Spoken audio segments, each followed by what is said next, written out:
सबसे बड़े लोकतांत्रिक बहस के शो देश की बहस में मैं दीपक चौरसिया अपने तमाम पैनलिस्ट का, अपने तमाम दर्शकों का और पब्लिक के मंच में जुड़ने वाले अपने साथियों का वंदन करता हूं, अभिनंदन करता हूं, नमस्कार करता हूं।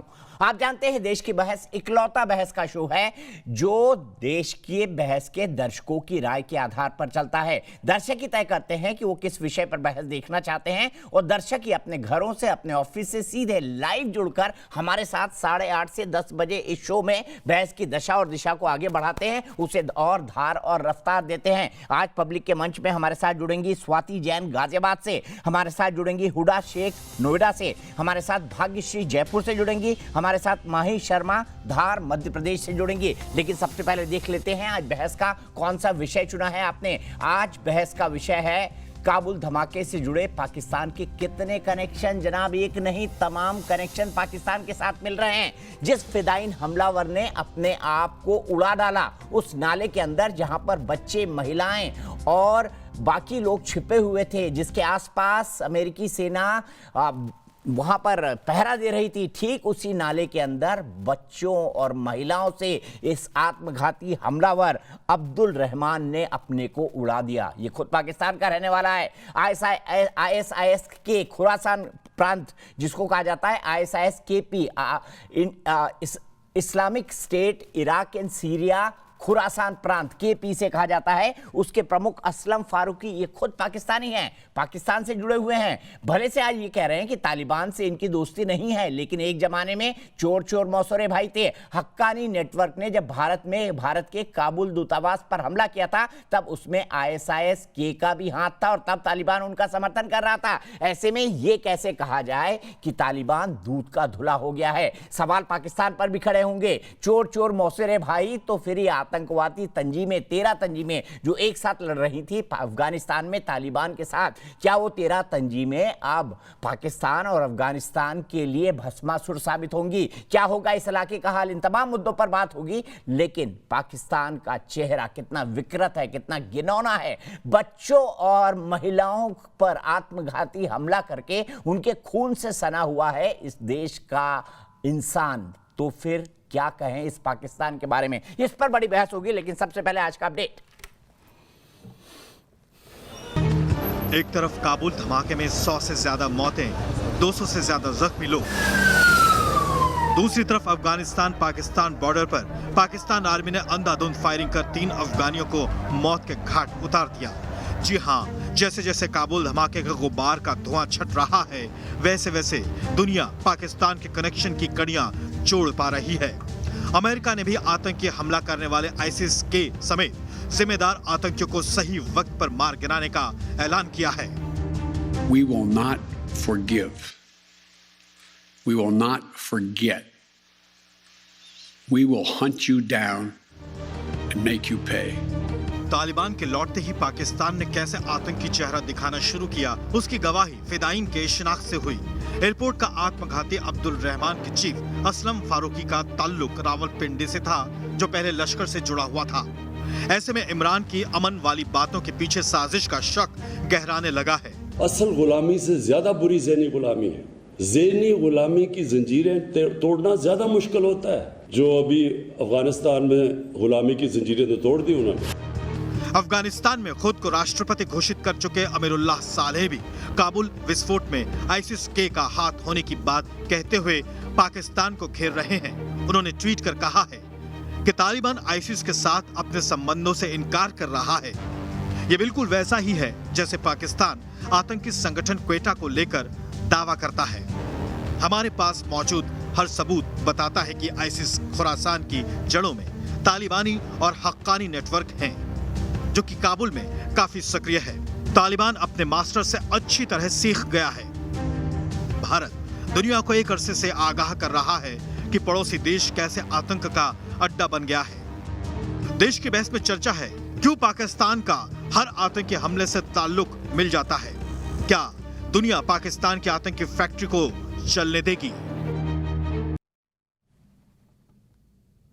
और इस वक्त दिल दहला देने वाली खबर तस्वीरें काबुल एयरपोर्ट से आ रही है। काबुल एयरपोर्ट के बाहर इस वक्त भी तालिबानी आम लोगों के साथ सड़कों पर अत्याचार कर रहे हैं। देखिए तस्वीरें। मारा जा रहा है, उन्हें पीटा जा रहा है। ये वो अफगानी लोग हैं जो अपना वतन छोड़कर सुरक्षित जगहों पर जाना चाहते हैं, लेकिन तालिबान नहीं चाहते कि ये लोग बाहर जाएं, इसीलिए तालिबानी इन लोगों को पीट रहे हैं। ये देखिए, पीटते हुए, मारते हुए तस्वीरें आ रही हैं। ये तालिबानी लोग जो हैं पीट रहे हैं, मार रहे हैं तालिबानी लड़ाके लोगों को, इसलिए कि वो अपना देश छोड़कर ना जाएं, लेकिन तालिबान के शासन में ये अपने आप को सुरक्षित नहीं समझते। ये तस्वीरें डोनाल्ड ट्रंप को भी देखनी चाहिए और ये तस्वीरें जो बाइडेन को भी देखनी चाहिए। ये उन लोगों को भी देखनी चाहिए जो तालिबान के साथ सिंपैथी रखते हैं, और ऐसे लोगों की संख्या भारत में बहुत बड़ी है। इसीलिए देश की बहस में हमारा आज का सवाल है, क्या काबुल ब्लास्ट से साबित हो गया है आतंकवाद का केंद्र पाकिस्तान ही है? शो के दौरान इस मुद्दे पर अपनी राय यस या नो में दे सकते हैं। आप हमारी वेबसाइट पर जा सकते हैं, आप हमारे मोबाइल ऐप को डाउनलोड कर सकते हैं, आप हमारे ट्विटर हैंडल पर जा सकते हैं, आप हमारे फेसबुक पेज पर जा सकते हैं। कार्यक्रम के बारे में कोई राय है, सुझाव है, आप शो के अंदर शामिल होना चाहते हैं तो 9711002266 पर हमें व्हाट्सएप करें। सीधे मैं अपने बड़े पैनल को इंट्रोड्यूस करता हूं। मेरे साथ तारिक फतेह साहब हैं, जाने माने लेखक, राइटर, कनाडा से मेरे साथ जुड़े हुए हैं। मेरे साथ पूर्णिमा नाथ जी हैं जो कि लाइव मेरे साथ इस वक्त विस्कॉन्सिन से जुड़ी हुई हैं, यूनाइटेड स्टेट से। पूर्णिमा नाथ जी जो बाइडेन की माफ कीजिएगा डोनाल्ड ट्रंप की सपोर्टर हैं, जिन्होंने ट्रीटी साइन की थी 2020 में कि तालिबान के हाथ अब अफगानिस्तान को सौंप दिया जाए। मेरे साथ जाने माने सुरक्षा और रक्षा मामलों के विशेषज्ञ RSN सिंह साहब है। थोड़ी देर में रिटायर्ड मेजर जनरल के सिन्हा साहब भी मेरे साथ जुड़ेंगे। मेरे साथ राणा एहसान साहब हैं, मेंबर है सेंट्रल वर्किंग कमेटी पाकिस्तान मुस्लिम लीग नवाज शरीफ के, PMLN के नेता हैं। मेरे साथ जुड़ गए हैं सना हारून जो कि एक पाकिस्तानी जर्नलिस्ट हैं। सना भी मेरे साथ जुड़ी हैं पाकिस्तान से। सबसे पहले मैं राणा साहब आपके पास आना चाहूंगा और आपसे जानना चाहूंगा, आप इस असलम फारूकी को तो जानते होंगे ना, रावलपिंडी का रहने वाला है, ISIS को चलाता है, तो सीधा कनेक्शन है पाकिस्तान का ISIS से, ISIS खुरासान से, और जो तालिबानी लड़ाके हैं उन्हीं को शामिल करवा के ISI ने ISIS बनाया है। ये तो सब पूरी दुनिया जानती है। देखें, ये जब से ये प्रोग्राम चला है और इसकी इंट्रो आपने की कि ISI के हाथ इस धमाके के साथ हैं, तो मुझे ये तो मजाका खेज बात लग रही थी। पहले तो आप इसका फैसला करें कि एक तरफ आप कहते हैं कि हम तालिबान के दोस्त हैं और इस धमाके के अंदर 28 तालिबान जो हैं वो हलाक हुए। तो मैं समझता हूं कि ये जो धमाका है ISIS ने किया है, जो कि तालिबान का भी दुश्मन है, जो कि वेस्ट का भी दुश्मन है और पाकिस्तान का भी दुश्मन है। जो लोग दानवी सोच के होते हैं ना, उनके 10 सर होते हैं। ऐसे ही आपके 13 सर हैं। एक हक्कानी नेटवर्क है, एक ISIS है, एक ISI है, एक तालिबान है। आपस में ही मरवाने लगते हैं एक दूसरे को। इसीलिए पेशावर के स्कूल के अंदर ब्लास्ट हुआ था और बच्चों को मारा था तहरीके तालिबान पाकिस्तान के लोगों ने, इन्हीं आतंकवादियों ने जो तालिबान के साथ लड़ रहे थे। और उन्हीं तालिबानियों को, जिनको आप दोस्त बता रहे हैं, आपने अमेरिका से करोड़ों डॉलर लेकर बम गिराए थे उनके ऊपर। मुल्ला बरादर को पकड़ के मारा था आपने। ग्वांटानामो की जेल के अंदर तालिबान के एम्बेसडर को भिजवा दिया था अमेरिका के साथ मिलकर। क्या लगता है आपको, ये चीजें क्या तालिबान भूल गया है? जो हकायक हैं, देखिए जो हकायक हैं वो ये हैं कि ISIS पाकिस्तान का भी दुश्मन है, तालिबान का भी दुश्मन है और वेस्ट का भी दुश्मन है। तभी तो उसका जो प्रमुख है वो रावलपिंडी में देखा जाता है, रावलपिंडी का रहने वाला है, पाकिस्तानी नागरिक है। आपकी ब्रेकिंग न्यूज है। बाकी दुनिया में ये कहीं कोई रिपोर्टिंग नहीं हो रही पाकिस्तान से इसका कोई ताल्लुक है। ये ताल्लुक सिर्फ आप लोगों ने निकाला है। असलम फारूकी नाम बता दूं आपका, और जिस आत्मघाती हमलावर ने खुद को उड़ाया है काबुल एयरपोर्ट पे, उसका नाम है अब्दुल रहमान। उसकी तस्वीर भी सामने आई है और वो भी पाकिस्तान का रहने वाला है। अब आगे होने ये जा रहा है कि तालिबान जो है वो भी इसके खिलाफ एक्शन लेंगे और इस ग्रुप का पीछा करेंगे, अमेरिका भी इसका पीछा करेंगे और पाकिस्तान भी सपोर्ट देगा कि हम इस तरह, वहां हम चाहते हैं कि पीस हो, अमन हो, तो हमारी भी पीस के लिए फुल सपोर्ट होगी। तो अब आप मेरे ख्याल से आप आगे देखेंगे कि अमेरिका तालिबान के साथ मिलके जो है ISIS के खिलाफ जो है वो वहां लड़ाई लड़ेगा और अलकायदा और ये जो एक्सट्रीमिस्ट एलिमेंट्स हैं उनके खिलाफ लड़ाई लड़ेगा। क्योंकि जो मुझे सुनने में आ रहा है वो ये है कि तालिबान की जो गवर्नमेंट बनने जा रही है वो पूरी सपोर्ट देगी अमेरिका को इनके खिलाफ, जो एक्सट्रीमिस्ट एलिमेंट जिन्होंने धमाका दिया है। तो होने ये जा रहा है। ठीक है, चोर चोर मौसेरे भाई, बाकी कौम कहां से आई? सीधे मैं तारिक फतेह साहब के साथ चलता हूं। तारिक फतेह साहब, ये तो समय का चक्र पूरा घूम गया। ये वही तालिबान भी थे जिन पर अमेरिका पाकिस्तान पैसे ले लेके बम बरसाता था। अब ये बोल रहे हैं कि तालिबान और अमेरिका एलाई हो गए हैं। जो ISIS-K के खिलाफ लड़ेंगे वही ISIS-K जिसकी स्थापना पाकिस्तान के अंदर हुई और असलम फारूकी नाम का जिसका जो सदर है वो पाकिस्तान के रावलपिंडी का रहने वाला है। देखिए, एक तो अमेरिका आप ये इल्ज़ाम नहीं हटा सकते कि उसने खुद तालिबान को ला के काबुल में जो प्रेसिडेंशियल पैलेस था उस पर कब्जा कराया और कब्जा करने के बाद सारा वहाँ के अफगान रिकॉर्ड्स निकालने के बाद अमेरिकन आर्मी ने तालिबान को बुलाया, अंदर हैंड ओवर किया। ये सारी ट्रेजेडी है और फ्रॉड जो हो रहा था ये दोहा में हो रहा था, जिसके अंदर ज़ल्मे खलीलज़ाद जो पाकिस्तान का एजेंट है अमेरिका में, और उसने पिछले 3 एडमिनिस्ट्रेशन से ये अपना फ्रॉड खाना शुरू किया था।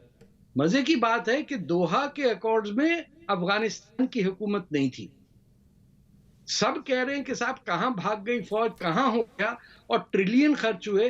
ये $1 ट्रिलियन अमेरिका ने अपने आप को दिए, अपने ही जो वो हैं प्राइवेट आर्मीज, वही जो मेंटेनेंस करते थे उन्हीं को पैसा देना, वही पैसा अमेरिका वापस आना।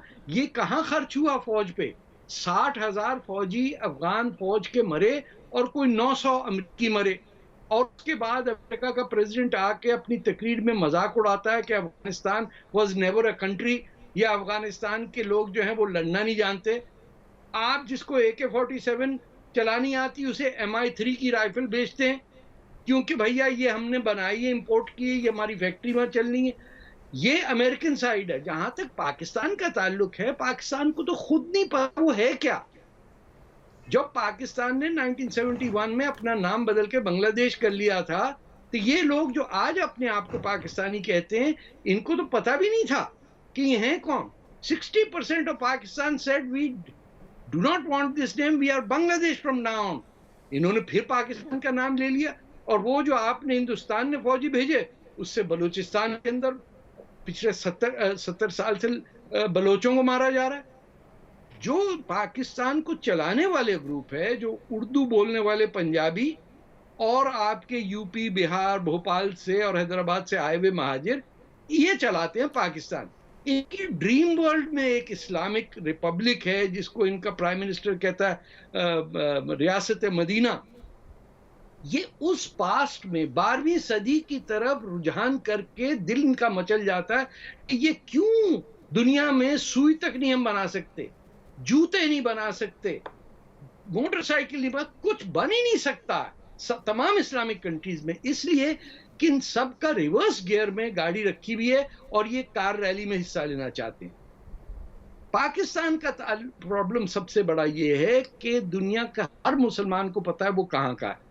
इंडोनेशिया के मुसलमान को पता है, टर्की को पता है कि वो तुर्क है, अरब को पता है वो अरब है। या आपके जो इंडिया और पाकिस्तान के मुसलमान हैं, इनको अपनी जमीन से इतनी नफरत है कि इनके फैसले हमेशा नुकसान उठाते हैं, चाहे पार्टीशन हो, चाहे अफगानिस्तान में ड्यूरेंट लाइन को एक्सेप्ट करना। अब बताइए, it's the only country that celebrates its division by an 19th century partition के पश्तून के बीच में लाइन ड्रॉ कर दी और कहा ये पश्तून हिस्सा हमारा है और ये अफगानिस्तान का। काबुल टूरिस्ट रिजॉर्ट होता था पाकिस्तानियों के लिए 60-70s में। हम वहां काबुल जाते थे तो आंखें खुल जाती थी, कितना सिविलाइज्ड मुल्क है। वो ट्रेल में एक जमाने में होता था। आपने घुस के पाकिस्तानियों ने अमरीकियों के साथ मिलकर रूस की जंग के अंदर तबाह किया। अब ये इस्लाम लाना चाह रहे हैं, सारी दुनिया में खिलाफत बनाना चाह रहे हैं, तो उसके चक्कर में मारे जा रहे हैं। और एंड में एक बात बता दूं कि ये सब का जो मेन बाइबल है इनकी, या इनका जो कुरान है या शरिया है, वो आपके देवबंद से निकला हुआ, जिसके 50,000 मदरसे इंडिया में फौजी तैयार कर रहे हैं हर साल। ये पाकिस्तान, ठीक है, मैं सीधे साना हारून जी के पास चलता हूं। मैं सीधे राणा ईशान जी के पास चलता हूं। राणा जी, मुझे बताइए, मुझे माफ कीजिएगा, मैं कंफ्यूज हो रहा हूं यहाँ पर। मैं साना हारून के पास जाने चलता हूँ सीधे पाकिस्तानी जर्नलिस्ट मेरे साथ जुड़ी हैं। साना जी, क्या पाकिस्तान को कभी सेल्फ रियलाइजेशन होता है कि वो किस बम पे बैठा हुआ है? आपका बहुत बहुत शुक्रिया, आपने मुझे अपने प्रोग्राम में इनवाइट किया। और दूसरी बात ये कि आपकी तो पगलाहट का ये हाल है, आपकी तो परेशानी का ये हाल है कि आपको समझ ही नहीं आ रहा कि आपको बात किससे करनी है। देखिए, भारत हमेशा की तरह पाकिस्तान पर इल्जाम लगाने के अलावा कुछ भी नहीं कर सकता है। भारत तो भारत की कोई सुन भी नहीं रहा है। आपको वैसे ही साइड लाइन के, क्योंकि जो झूठा प्रोपेगेंडा आप अपने मुंह में बैठकर कर रहे हैं, सिर्फ इसके अलावा दुनिया में कोई झूठी नहीं सुना रहा। भारत जितना पाकिस्तान के खिलाफ प्रोपेगेंडा कर ले, अफगानिस्तान के मामले पर आलमी आदि बशमूल अमेरिका ने भारत को मुंह लगाना छोड़ दिया है। भारत कहीं भी नहीं हुई है। आप लोग बैठ के अपनी मीडिया पे चीख रहे।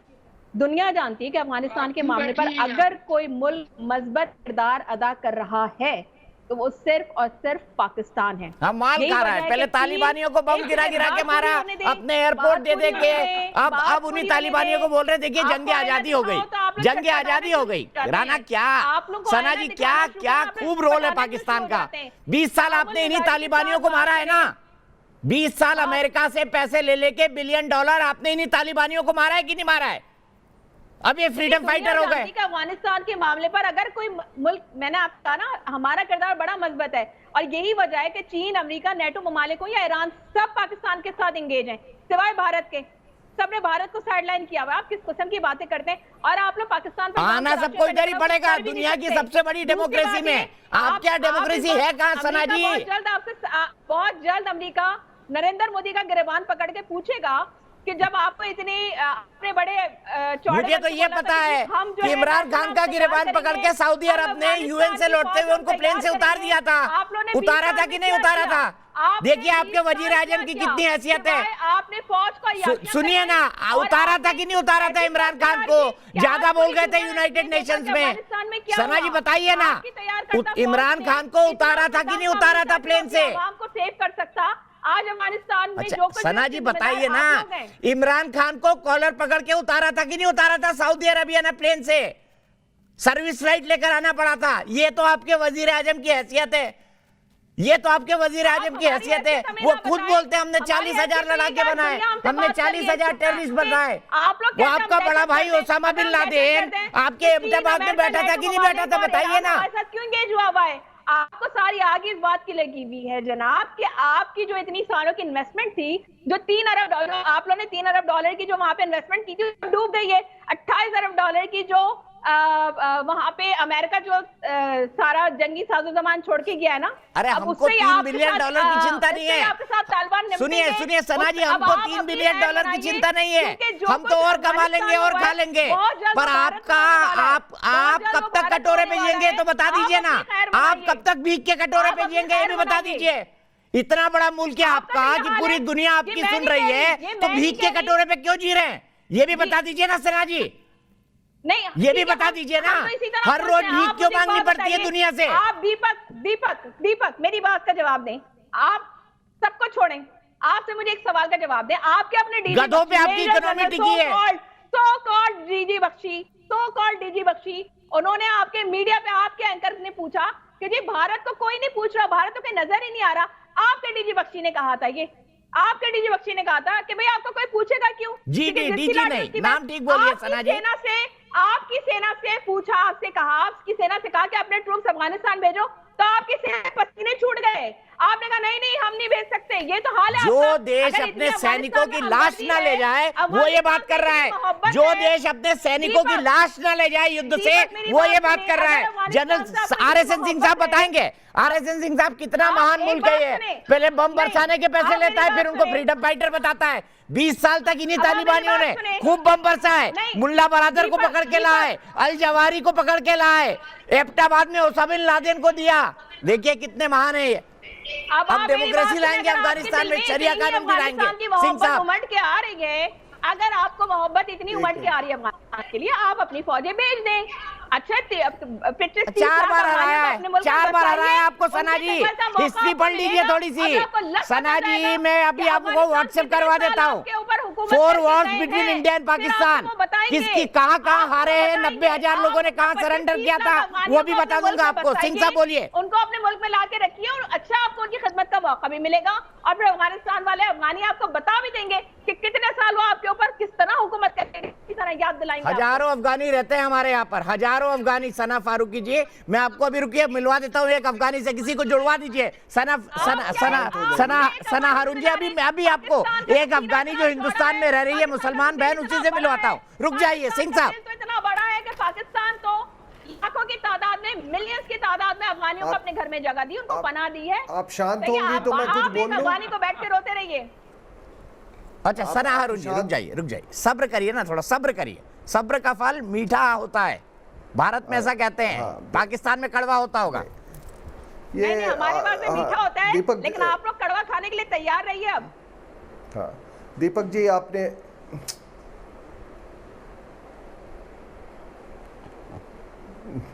जी, आपने असलम फारूकी की बात की।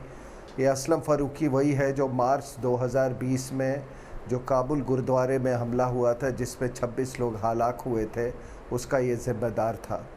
बाद में वहाँ जो अफ़गानिस्तान की जो हुकूमत थी, उसको उन्होंने पकड़ रखा था, लेकिन पाकिस्तान की जो मिलिट्री इंटेलिजेंस इस्टेब्लिशमेंट है, उसने ये बात को तय किया कि इसका इंटरोगेशन ना होने पाए, और उसका इंटरोगेशन वो पाकिस्तान उसको ले आए, और उसके बाद उन्होंने उसको इंटरोगेशन नहीं किया, क्योंकि उस समय पाकिस्तान के और ISIS के पूरे तार जो हैं वो एक्सपोज हो जाते। लेकिन उससे बड़ी बात मैं आपको, आपके दर्शकों को एक बात मैं समझा दूं, जो कि किसी ने ये बात कवर नहीं किया है, कि आखिर ये आत्मघाती सुसाइड बॉम्बिंग्स हुए क्यों काबुल एयरपोर्ट के। तो इसके लिए आपको वो समझना पड़ेगा। आपने देखा होगा कि 31 अगस्त को बड़ा उछाला जा रहा था, G7 मीट में भी उछाला गया। तालिबान ने कहा कि आप 31 अगस्त का डेडलाइन नहीं क्रॉस करेंगे। G7 ने कहा कि नहीं, हमको जितना है हम वहाँ रहेंगे as long as it takes. तो ये जो धमाके हुए थे, दो इसके ऑब्जेक्टिव्स थे। पहला कि ये जो अपने वेस्टर्न कंट्रीज़ हैं, US और यूरोपियन एलाइज, उनको ये बात कहना कि भाई तुम अब जल्दी छोड़ के यहाँ से भागो। और दूसरा अफ़गानियों को ये धमकी देना कि तुम ये सरजमी छोड़ के नहीं जा सकते। तो ये ट्विन ऑब्जेक्टिव्स थे इसके। अब इसको कार्यान्वित करने के लिए उन्होंने सबसे उपयुक्त ISIS को समझा। अब आप ये ISIS है कौन, ये समझ लीजिए, और क्या संबंध है इसको। I just take 2 minutes to explain this. कि जब ऑपरेशन एंड्योरिंग फ्रीडम हुआ, तो उसके बाद ये जो आपका अफ़गान तालिबान है वो तो मेल्ट अवे कर गया था। ये आपके नॉर्थ वज़ीरिस्तान में कुछ लोग इस तरफ आ गए थे, और वहाँ से ये ऐसे तत्व थे, उन्होंने कहा कि नहीं, हमारा वो अमीरात, चाहे अभी अमेरिका नहीं है, उन्होंने पाकिस्तान में अमीरात डिक्लेयर कर दिया और कहा कि यहाँ से जंग जारी है। तो जब पाकिस्तानियों ने देखा कि ये तो हमारे पाकिस्तान के अंदर ही ये अमीरात बना रहे हैं, तब इन्होंने डील करने की कोशिश की। आपको याद होगा कितनी सारी डील्स हुई, और उसके बाद फिर ऑपरेशन ज़रबे अज़्ब हुआ। तो 2016-2017 में ये जितने ये जिन्होंने भुगता था ये ज़रबे अज़्ब का मतलब मोहम्मद की तलवार, उन लोगों ने उस समय बड़ा ISIS का उफान था, फैशन था, तो इन लोगों ने ISIS बना दिया। लेके हफीज़ सईद खान, वो हफीज़ सईद नहीं, वो उसका हेड बना। उसके बाद पाकिस्तान की ISI ने उसमें स्प्लिट करवा दिया। एक ग्रुप जाके हकानी से मिल गया, और फिर उसका नियंत्रण जो है वो पाकिस्तान के ISI के द्वारा होने लगा। तो पाकिस्तान के लिए एक बहुत बड़ी चीज़ है ये है कि ISIS का नाम ले लो, इससे आपको डिनाइबिलिटी भी मिलती है। और ये कहना कि 28 तालिबान के लोग मारे गए, अब इसकी पुष्टि मैंने, ये पाकिस्तानी जो आपके प्रोग्राम में आते हैं कई चैनलों में वही बोल रहे हैं, मैंने पढ़ा नहीं है, लेकिन इसमें अभी तक तो जिहाद का यही रिकॉर्ड रहा है। अपने लोगों को मारने में इनको कोई तकलीफ़ नहीं है। आखिर जो वो जहाज पे लटक रहा है वो भी मुसलमान है, जो मारे जा रहे हैं वो भी मुसलमान है। ये सुसाइड बॉम्बर्स, ये पाकिस्तानियों के बच्चे थोड़ी हैं, ये पाकिस्तानियों के बच्चे नहीं है साहब, ये पश्तूनों पश्तूनों के बच्चे हैं। इनके बच्चे ये सब काम नहीं करते। ये जो मोहतरमा जो इतनी बकवास कर रही थी ना, इनका बच्चा नहीं होगा इसमें, ठीक है ना। तो ये तो 1400 साल से चला रहा है, ठीक है कि कौन किसको मारा। तो ये 27 तालिबान मारे गए, 27 ये नौटंकी जो है मैडम, मैंने बहुत दिन से सुन रखा है। तो इसका हवाला, दूसरी बात आप जो इतना कह रहे हैं ना, आप ही लोग तो ये सारे पंडोरा बॉक्स आपके पास ही खोले जाते हैं, सारी झूठी सच्ची कहानियां आप अपने मीडिया पे बैठ के इसलिए शोर मचा रहे हैं, इसलिए आप लोग की चीजें। अरे मैडम आपके भी भाई बच्चे होंगे, आपके भी भाई बच्चे होंगे, क्या सुसाइड बॉम्बर बनाओगे उनको? नहीं है कि आपको बताइए ना सर, मैडम आपके भाई और बच्चों को आपके भी बच्चे होंगे, आपके भी भाई। आपके अंदर तमीज ही नहीं है बात करने की। नहीं, आपने क्या किया है? एक बात सुन ले, एक बात आप सुन ये ले। अगर अरे तमीज, जिहादियों के साथ क्या तमीज मैडम? अगर जिहादियों के साथ क्या तमीज? अगर भारत में जिहादियों के साथ क्या तमीज? जो आदमी जिहादी मानसिकता है वो तो जानवर है, उसके साथ क्या तमीज? अमली इक़दाम चाहिए होते हैं, अमली इक़दाम जो पाकिस्तान कर रहा है, वो आप तो सिर्फ आपको मीडिया पे ड्रामा कर रहे हैं, आप अपने मीडिया पे बैठ के ड्रामा कर रहे हैं। आपके पास तो अगर कोई तालिबान के हक में कोई एक जुमला बोल रहा है तो आप तो उसको उठा के उसके मुकदमा दर्ज कर रहे हैं उसके खिलाफ। देखिए, पैसे बनाने की फैक्ट्री आप लोग अच्छे हैं सना हारून, आप पैसे बनाने की फैक्ट्री अच्छे हैं। 20 साल तक इन्हीं तालिबानियों को अमेरिका से डॉलर लेके बम दे के मारा, अब इनको फ्रीडम फाइटर बता रहे हैं। ये आपका दोहरा चरित्र है, ये आपका दोहरा चरित्र है, डबल स्टैंडर्ड। सीधे मैं चलता हूँ, स्वास्थ्य जैन गाजियाबाद से मेरी एक दर्शक, इसका कोई डिफेंस भी नहीं है। क्यों मार रहे थे इन तालिबानियों को अमेरिका के साथ मिलकर? क्यों मार रहे थे बताइए ना? क्यों ओसामा बिन लादेन आपके यहाँ पाया गया? क्यों अल जवाहिरी मिला? क्यों मुल्ला बरादर आपकी जेल में था? बताइए ना, जवाब दीजिए। स्वास्थ्य जैन गाजियाबाद से मेरी एक दर्शक, स्वास्थ्य क्या कहेंगे अफगानिस्तान में जो कुछ हो रहा है उसके बारे में? देखिए, मैं बस इतना कहना चाहती हूँ कि ये अफगानिस्तान में जो हिंसा हो रही है बहुत ही शर्मनाक है, और ये सिर्फ अफगानिस्तान की प्रॉब्लम नहीं है, अब ये पूरे देश की प्रॉब्लम हो चुकी है। इसके लिए सारे देश को एकजुट होकर इसका कोई ना कोई समाधान निकालना चाहिए जल्द से जल्द, जिससे कि ये हिंसा रुके। ठीक है, मैं सीधे चलता हूं पूर्णिमा नाथ जी के पास। पूर्णिमा जी, मुझे बताइए, ह्यूस्टन में एक शब्द का इस्तेमाल किया था प्रेसिडेंट ट्रंप ने, इस्लामिक टेररिज्म। क्या जब आपने दोहा में पीस अकॉर्ड किया तालिबान से, आपको पता नहीं था कि इस्लामिक टेररिज्म अफगानिस्तान में भी है, पाकिस्तान में भी है, और ये वापस में 13 फौजियों के शव जाएंगे इस तरीके से? अगर आपने ये पीस अकॉर्ड किया तो ट्रंप साहब नहीं था ना?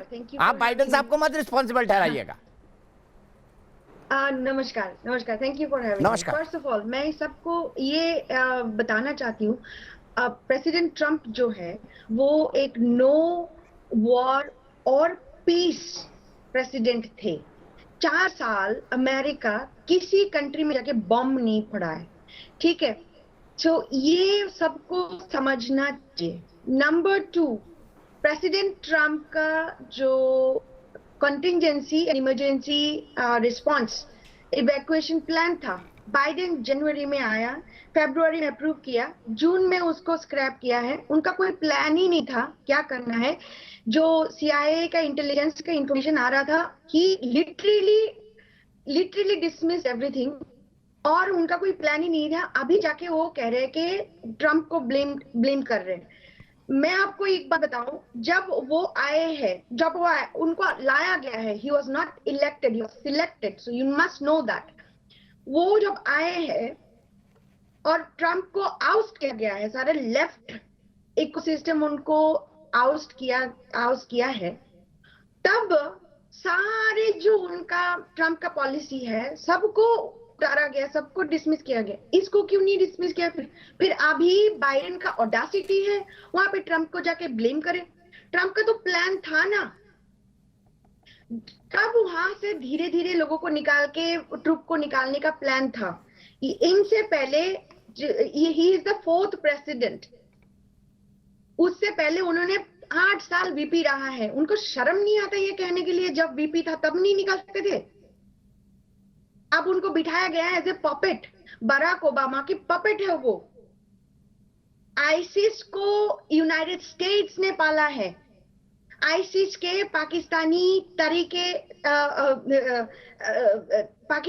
पाकिस्तानी है, हम जानते हैं। उनका फोकस जो है वो इंडिया को इस्लामिक स्टेट बनाना है।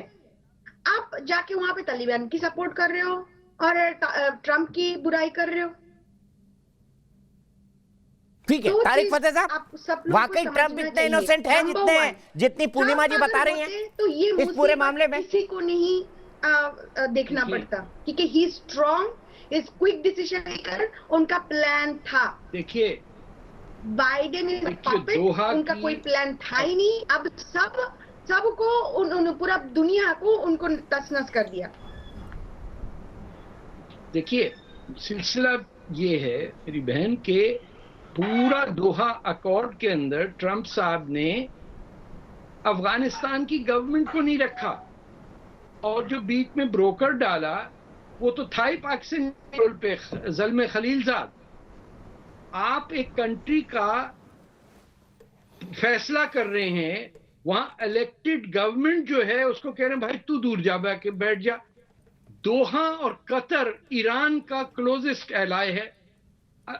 वहीं आप देखिए सऊदी अरेबिया यूएई तक कतर के साथ बॉयकॉट चल रहा है, उनका झगड़ा चल रहा है, क्योंकि Qatar is Iran agent there.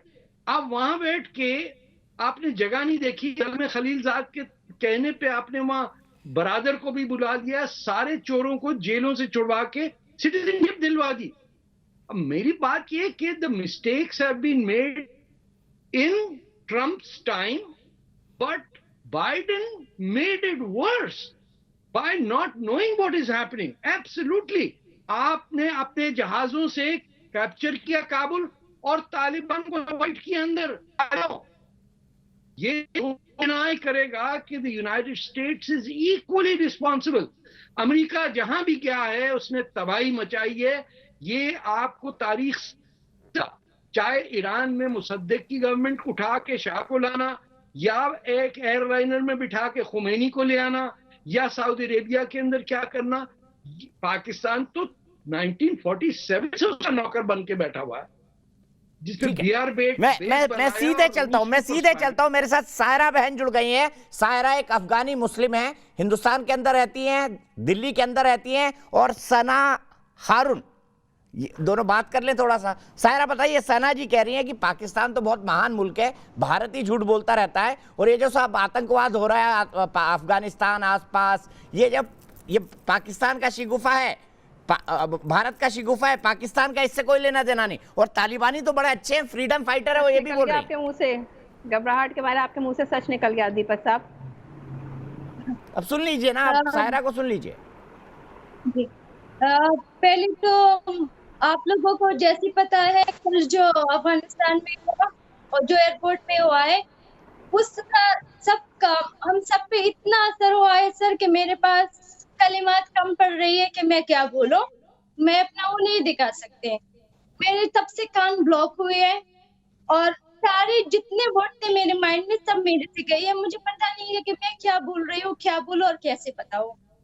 आती है बात पाकिस्तान पे, जो बोलते हैं कि ये हिंदुस्तान का था और हिंदुस्तान कर रहा है, पाकिस्तान बिल्कुल बेगुनाह है, कुछ नहीं कर रहा।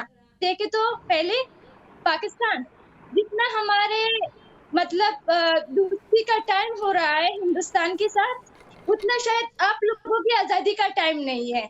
आप थोड़े हिस्ट्री पढ़िए और पाकिस्तान हिंदुस्तान के अफगानिस्तान और हिंदुस्तान की दोस्ती के बारे में आप थोड़ा पढ़िए कि मतलब किस टाइम से हमारे मुल्क और हिंदुस्तान के मुल्क के साथ दोस्ती है। और आज जो मेरे कंट्री में हो रहा है और कोई और नहीं, मेरे पड़ोस मुस्लिम मुल्क पाकिस्तान कर रहा है। जितने भी लोग वहाँ पे मर गए हैं और जिन लोगों ने उसको मारा है, अफगानियों को मारा है, और जिसका आईडी मिल रहा है पाकिस्तान है। अभी मेरे सारे जितने एयरप्लेन को इन लोगों ने टुकड़े टुकड़े करके, जितने भी हमारे आर्मी की गाड़ी थी उनको टुकड़े टुकड़े करके पाकिस्तान जा रही है। क्यों? आपके पैसों से, आपकी जेब से हमने खरीदा था क्या? ये 20 साल हमने खून से अपना मुल्क जो बनाया था, आप लोगों के लिए बनाया था क्या? 20 साल पहले भी मेरी गाड़ी, मेरे एयरप्लेन, मेरा जो भी सरमाया था आप लोगों ने लूट लिया था। आज फिर से वही हो रहा है। आप भीख मांगो, हमको आप लोगों को भीख में देने के लिए तैयार है। और हमारे मुल्क में हमारे या खून खराबा हमारे लोगों को मरवाना बस कीजिए, बस से इतना और नहीं है, हमारे से नहीं होता। आपके सामने आपकी भाई मर जाए, आपके सिस्टर मर जाए, आप क्या करोगे? समझ सकते हो आप लोग? अब आए हो पाकिस्तान की नुमाइंदे, बैठ के बात कर रहे हो अफगानिस्तान पे। बताइए सना हारून जी। बोल चुकी तो मैं आपको जवाब दे दूं। दर्द समझ पड़ता है आपको? सायरा बहन का दर्द समझ पड़ता है सना हारून जी कि आपके देश ने क्या बोया? दीपक मेरी बात, आपके देश ने क्या बोया है अफगानिस्तान में, समझ पड़ता है उनके दर्द से? बर्बाद कर दिया आपने उनके देश को। और अगर आप पड़ोस में आंगन में सांप पालोगे तो आपको ही काटेगा, आपको ही काटेगा सना हारून जी। आप सवाल कर चुके तो फिर मैं जवाब दूं आपको। जो कुत्ते पाल के रखे, एक दिन आप लोगों को। देखिए बहन, मैं आपकी मजबूरी समझ सकती हूँ और पाकिस्तान की सारी हमदर्दियां अफगानिस्तान के साथ हैं। और गुज़िश्ता रोज जो वहाँ पे धमाका हुआ जिसमें इतनी जाने गई, उसके ऊपर भी पाकिस्तान ने इज़हार अफसोस का इजहार किया है। ठीक है। और दूसरी बात ये कि मैं आपकी मजबूरी समझ सकती हूँ कि आप भारत में बैठे तो आपको इस तरह की बात कहने के लिए ऑब्वियसली आप इस तरह की बात नहीं करेंगी तो आपका वहाँ रहना मुश्किल हो जाएगा। मैं समझ सकती हूँ कि आप भारत में रह रही हैं तो आपको इसी तरह की गुफ्तगू करने के लिए कहा गया होगा। आप कर सकती हैं, बात बिल्कुल करें। लेकिन देखिए इस तरह के भारत अपने इस तरह के झूठे हथकंडे इस्तेमाल करना बंद कर दे, क्योंकि आप लोगों की इस तरह की हरकतों से पाकिस्तान का मोरल डाउन नहीं हो सकता। आज अगर अफगानिस्तान में कुछ हो रहा है तो पाकिस्तान, बात सुनिए आप, पाकिस्तान के लोगों में मोरल भी है, पाकिस्तान के लोगों में मोरल भी है। मैं यहीं से बहस को आगे बढ़ाता हूँ। सायरा बहन बनी रही आप हमारे साथ। जनरल सिन्हा मुझे बताइए, पाकिस्तान के लोगों में मोरल भी है क्या मोरल पाकिस्तान के लोगों में? उन पाकिस्तान के लोगों में जो अपने सैनिकों की लाशों को करगिल में छोड़ के चले गए थे। कारगिल में तो आपके डीजी बख्शी की टांगे कब आ गई थी? और छोड़ो लड़की, कुछ नहीं पता, पसीने छूट गए थे। अरे बात कर रहे हैं आप, आंटी जाओ यहाँ से। मोहतरमा चुप हो जाए, आप तमीज से बात करें और आइंदा इस किस्म के घटिया शो में तमीज से क्या ताल्लुक है? तुम्हारे मर्दों ने 10 लाख लड़कियां रेप की बांग्लादेश में। आप लोग को अपने बाप से जाकर पूछो, भारत को असल में बांग्लादेश में रेप किसने किया? दिखा दिया गया है भारत को, उसका आईना दिखा दिया गया। अजीत देवल शर्म बोला कि हम नहीं बोल रहे। अच्छा सना हारून जी, मैं एक तस्वीर दिखाता हूँ आपको। सुनिए, जनरल सिन्हा बोले उससे पहले जरा तस्वीर दिखाइए। सना हारून को तस्वीर दिखाइए। 1971 90,000 फौजियों का सरेंडर। जरा सना हारून को भी फ्रेम में रखिए, जरा सना हारून को भी फ्रेम में रखिए। सना हारून, ये 1971 90,000 फौजियों का सरेंडर। सना हारून जी रेपिस्ट थे सारे के सारे।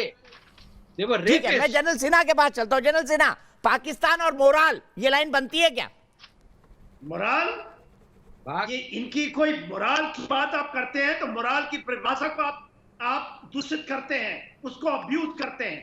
पाकिस्तान नापाक कंट्री है, नापाक। ये अपना नाम पाकिस्तान से जगह नापाकिस्तान, जिसके अंदर आप मोराल की बात करते हैं। अपने बहन बेटियों को बेच रहे हैं चाइनीज को, और अब वो मुल्ला ब्रदर के वो आतंकी इनके लिस्ट मांग रहे हैं। ये जो बैठी है हमारी मोहतरमा, मुझे बोलना नहीं कि सिर्फ लाल माजिद से वो पटाखा फड़ा दिया उन्होंने सरिया का। आज ये बड़ी बातें कर रही हैं। चाहता हूं ताकि आपके जो सुने हो जाए। हाँ, वो लाल माजिद में से हुआ था ना, अभी 2 दिन पहले लाल मस्जिद से फिर से आवाज आ गई। और आप उसी तालिबानी सोच को रखने वाले उसी सरिया के लॉ चलाएंगे। आज आप बैठे हैं ना, ये मोहतरमा जो उछल रही हैं, हमारी अफगान से आई हुई बेटी और हमारी बहन, उसकी बात नहीं सुनते आप। आपको आज लग रही है ना, जो कहते हैं ना दानवी हंसी हंस रहे हैं, बोलते हैं कि मिल गया हमें खजाना, आज बड़ा उछल रहा है। ये आपको तमाचे पड़ने वाले हैं। जो आपने ऐसे खुरासान की बात की है ना, वो कहाँ है? आपको भी नंगरहार, वही फाटा का इलाका, और वो आपका बंदूक पीछे घूमने वाला है। और आप जो बोल रहे हैं ना तहरीक तालिबान पाकिस्तान, सुन ले, अरे छोड़िए आपकी बात, फिक्र करने की जरूरत नहीं है। आप डोनिए, आपको तो आप जब पाकिस्तान से बाहर निकलते हो ना तो कहते हो हम तो इंडियन है। ये है इनकी मोरल, ये कहते हैं हम इंडियन। मैं एक ज्वाइंट ऑपरेशन का कमांडर था। यूं हंसते हैं आप, अपने को कहते हैं भारतीय हूं मैं, इंडियन, और आज बने हैं बड़े मुस्लिम बने हैं। आपको तो मुसलमान नहीं मानता कोई। आप ऐसे दोगले। अच्छा जी, अब बात जरा सुन ले। सबसे अच्छा, मुझे माफ कीजिएगा राणा साहब, मुझे अब्दुल समद याकूब के पास जाना है। मैंने उनको एक भी चांस नहीं दिया। अब्दुल समद याकूब साहब, असलम फारूकी, इसको तो जानते होंगे ना आप बहुत अच्छी तरह से। ये ISIS खुरासान का चीफ है, पाकिस्तान का रहने वाला है, आप ही का क्रिएशन है, आप ही का क्रिएशन है। और वो लड़का जिसने अपने आप को उड़ा दिया, अब्दुल रहमान, वो भी पाकिस्तानी है। दीपक जी, वो एक अलकायदा का जो चीफ है साउथ एशिया चैप्टर का, वो एक इंडियन है। वो पहले अपने घर को तो साफ कर लें, अपना हाउस इन ऑर्डर कर लें। आपके अंदर से जा रहे हैं अलकायदा, और आप कह रहे हैं कि सर वो मसूद अजहर, हाफिज सईद, सर मैंने ही पकड़ के रखा था, मेरे स्टूडियो में था। क्या नाम था उसका? Osama bin Laden. अमेरिका यहीं से लेके गया उसको, मेरे स्टूडियो में था ओसामा बिन लादेन। आपको नहीं पता क्या? वो एबटाबाद में नहीं, मेरे स्टूडियो में बैठा था याकूब साहब। यहीं से ले गए अमेरिका वाले। पाकिस्तान से तो कोई लेना ही देना नहीं था। ओसामा बिन लादेन का पाकिस्तान से कोई लेना देना नहीं था। मेरे स्टूडियो में बैठता था वो, आपको नहीं पता? नहीं, मेहमान था हमारा, मेहमान था। मेहमान था ना आपका, मान लिया ना आपने। सच कड़वा होता है, स्वीकार लिया। अच्छी बातें स्वीकार करिए। आपका दूसरा चचा हाफिज सईद कहाँ है? आपका वो दोस्त दाऊद इब्राहिम कहाँ है? क्लिफ्टन में रहता है ना, कराची में। वो भी मेहमान ये है। मसूद अजहर को बरादर के पास क्यों भेजा आपने? ये भी बता दीजिए जरा। 17-18 अगस्त को मौलाना मसूद अजहर बरादर के पास। दीपक जी, अब जरा संजीदा गुफ्तगू कर लेते हैं। मजाक नहीं, आपने ही जो कहा अपना घर ऑर्डर में कर ले। मैंने बोला कि मेरे स्टूडियो में बैठा था ओसामा बिन लादेन, यहीं से पकड़ के ले गए अमेरिका वाले, तब आप हंस रहे हैं। दीपक जी हमें तो आप भी डॉन नजर आते हैं। याकूब साहब कहाँ पड़े? मुझे लगता है आप एक डॉन है। अरे चलिए, बहुत अच्छी बात है भाई। आप बताएं ना, हमारे यहाँ पर एक ही डॉन है जिसने फिल्म बनाई, वो था अमिताभ बच्चन, बस, और कोई डॉन नहीं है उसके अलावा। सिन्हा साहब, अब मेरी बारी में ना बोले, कोई ना बोले। मुझे बोलने दें, क्योंकि मैं काफी देर से खामोश बैठा हूं। एक सवाल करना चाहते हैं जनरल सिन्हा साहब, याकूब साहब उसके बाद बोल लीजिएगा। हाँ, देखिए, मेरा याकूब साहब से एक सवाल है। ये जो बोलते हैं ना, जो ज्यादा कहाँ है आपके अमीर, जो तालिबान के अमीर, मुल्ला ब्रदर को तो भेज दिया आपने, मुल्ला याकूब को भी भेज दिया, और उधर तो भेज दिया आपने जो इसको जो खलील हक्कानी को। अब बताएं जरा, ये कहाँ है अमीर? किस जेल में भग के रखे हैं? दीपक साहब बोल रहे थे इनके स्टूडियो में, तो दिखा नहीं मुझे। आप अभी जो कह रहे हैं ना, इसका बात बता दीजिए। केवल एक बात बताएं आप साहब, आप तो बड़े, आप करते हैं मेरे साथ बहुत बात। आप बताएं कहाँ है जो तालिबान आपके जो आका के जो अमीर कहाँ रखे हैं आपने? कौन से जगह? किसका खुदादा का पूछ रहे हैं आप? अब्दुल्ला का पूछ रहे हैं? किसका पूछ रहे हैं? हाँ, मैं तालिबान के अमीर की बात कर रहा हूँ। आपको भी पता है किसकी बात कर रहा हूँ। किस जेल में रखा है? सुप्रीम लीडर है उनका, अफगानिस्तान में इस वक्त। कहाँ रखा है उसको आपने छिपा के? बताएं। अफगानिस्तान में कंधार में। कहाँ पर? अभी तो काबुल पहुंच चुके हैं। अच्छा, काबुल पहुंच चुके हैं। वो जो तो मुल्ला ब्रदर क्या कर रहे हैं वहां पर, और मुल्ला याकूब क्या कर रहे हैं? अरे मेरे भाई, अच्छा मुझे पूछते जाए, बारी बारी। मुल्ला ब्रदर तो हो गया डिप्टी चीफ, मुल्ला याकूब हो गया डिप्टी चीफ, मुल्ला उमर का बेटा। हाँ, और ये मोहम्मद याकूब, वो तो है ना जो मोहम्मद याकूब, मुल्ला याकूब एक ही है। वो तो आपने मुल्ला उमर का बेटा है।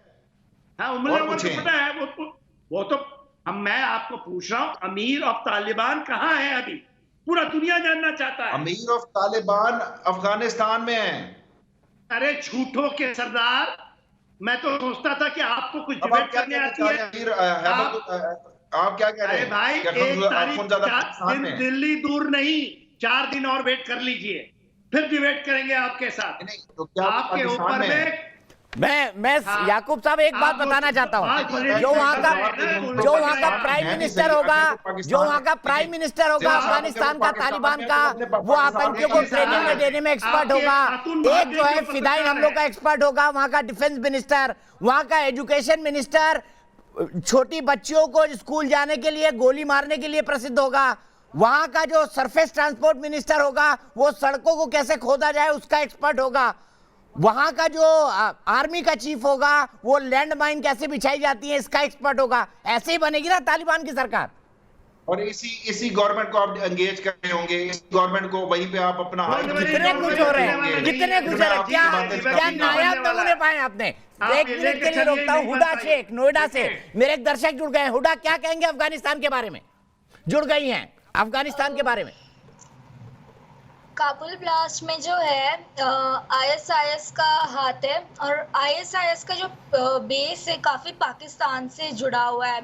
तो कहीं ना कहीं यहाँ पर आईएसआईएस का भी मतलब कहीं ना देखे जा सकते हैं, तो मतलब यहाँ पे पाकिस्तान का भी थोड़ा सा नाम आ रहा है, क्योंकि उसका बेस पाकिस्तान से है आईएसआईएस का।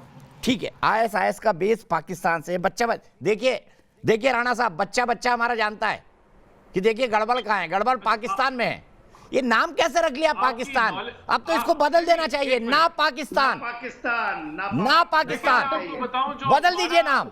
हमारा जो अब देखिए पाकिस्तान की तो आप बिल्कुल फिक्र ना करें, हमारा जो बॉर्डर है ना, उधर हमने बड़ी अच्छी फेंसिंग कर दी है, इलेक्ट्रॉनिक डिवाइसेस भी लगा ली हैं। कोई बंदा ना इस बॉर्डर को क्रॉस कर पाएगा, और अगर कोई करेगा तो वो हमारी मिलिट्री की नॉलेज में होगा इंशाल्लाह ताला। कोई ऐसी बात नहीं है। दूसरी बात, आपकी नॉलेज कौन सी मिलिट्री भैया? ये बाइडेन साहब का बयान है, बाइडेन साहब का बयान है, और वो ये कह रहे हैं कि कोई एविडेंस नहीं है कि कोई कलूजन है तालिबान की और आईएस की इस धमाके के ऊपर। आपके दोस्त राणा साहब, मैं सबसे पहली बार पाकिस्तान 2000 में गया था।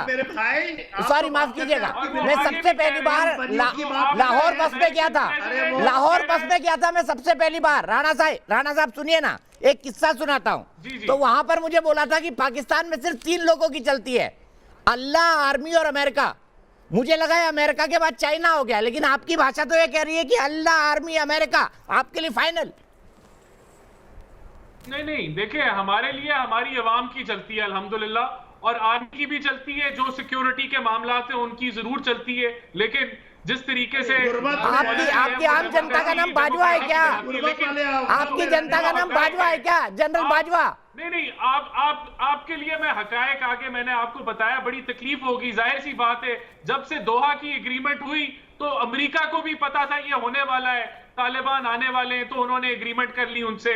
अब चाइना को भी पता था, रशिया को भी पता था, इंडिया को नहीं पता था। इंडिया के पैसे मारे गए। अब ये आपकी तकलीफ और आपकी ये जो एक जो आग भगोले आप सब वो हम समझ सकते हैं, वो दिल से निकलती है, क्योंकि आपके साथ हैंड हो गया।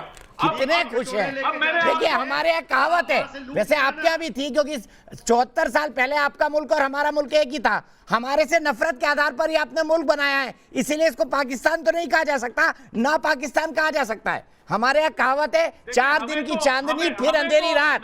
ये अफगानिस्तान के मामले में भी आपके साथ ऐसा ही होने वाला है। ब्रेक के लिए रुक रहा हूँ, ब्रेक के बाद तुरंत वापस आऊंगा।